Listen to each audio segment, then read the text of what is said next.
So Richard does a prayer, and then I'm going to follow with how I learned to play dice in Las Vegas at age 9. I see how it goes. True story, how I fell in love with this town way back when, before I got to go to college here. My dad worked for the airline, so we could fly anywhere for like $3. First day of school in 3rd grade, Mrs. Loomis, asking everybody what they did, and Tommy went to church camp, and the other kid, went to Boy Scout camp, and I'm like, my dad took me to Vegas. You learn a lot about math in craps, you do. And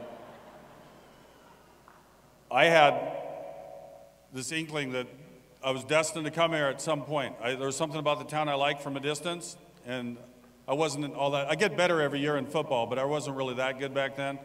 I was kind of all arm, no head, and really hasn't changed. But when UNLV came and talked about me possibly coming down here, they ended up going with Sam King ahead of me. If you need insurance in the area, go to Sam King, great guy. And they made the right choice.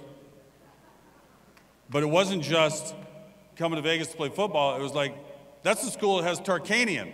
Like he was this headline. He was Sinatra, and he was the draw about UNLV. Not that Tony Knapp wasn't an offensive genius and a great man, but Jerry Tarkanian, his name, his imprint was on UNLV in this town, Las Vegas.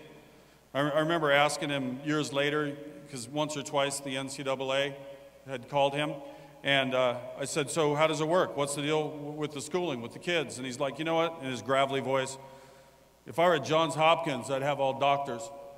And if I were at Harvard, I'd have all lawyers.